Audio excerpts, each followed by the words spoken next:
Lawyer Bhanumathi దగ్గరికి వచ్చి, మీ తాతగారు విశ్వం గారు రాసిన వీలునామా ప్రకారం ఆరాధ్యకి, మల్లికకి ఈ ఆస్తి చెందాలని రాసిపెట్టారు. వాళ్ళిద్దరూ కానీ ఒక నెల రోజుల్లో కనిపించకపోతే ఈ ఆస్తి మొత్తం అనాథాశ్రమానికి వెళ్ళిపోతుంది అని చెప్పేసి అయితే అంటూ ఉంటారు. ఆ మాటలు వినగానే అక్కడ ఉన్న భానుమతి అయితే ఒక్కసారిగా షాక్ అయిపోతూ ఉంటుంది. ఏంటి మీరు మాట్లాడుతుంది అని చెప్పేసి అయితే అంటూ ఉంటుంది. ఇంతలో అక్కడ ఉన్న లాయర్ మాత్రం, అవును మేడం, వారు రాసిన వీలునామా ప్రకారం నెల రోజుల్లో కానీ వాళ్ళిద్దరూ కనిపించకపోతే ఈ ఆస్తి మొత్తం అనాథాశ్రమానికి దక్కుతుంది అని చెప్పేసి అయితే అంటూ ఉంటాడు. ఆ మాటలు వినగానే అక్కడ ఉన్న భానుమతి అయితే ఒక్కసారిగా షాక్ అయిపోయి, సరే నేను చూసుకుంటాను, మీరు వెళ్ళండి అని చెప్పేసి అయితే అంటూ ఉంటుంది. ఇంతలో అక్కడ ఉన్న లాయర్ అయితే అక్కడ నుండి వెళ్ళిపోతూ ఉంటాడు.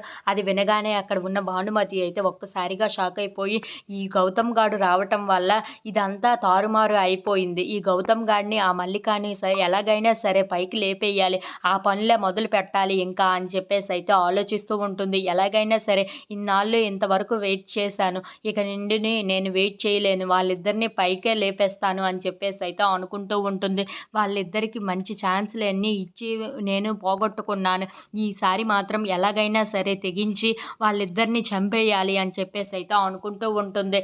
ఇంతలో కేశవ, రమ్య వాళ్ళు కళ్యాణం జరిపించడానికి గుడి దగ్గరికి వస్తూ ఉంటారు. ఇంతలో అక్కడ ఉన్న పంతుల గారికి తన దగ్గర ఉన్న కలశాన్ని రమ్య ఇస్తూ ఉంటుంది. మీ ఇద్దరు కూర్చోండి అని చెప్పేసి అయితే అంటూ అక్కడ ఉన్న దేవుడికి కళ్యాణం జరిపిస్తూ ఉంటారు. అది చూసిన కీర్తన, గౌతమ్ వాళ్ళు అయితే చాలా సంతోషిస్తూ ఉంటారు.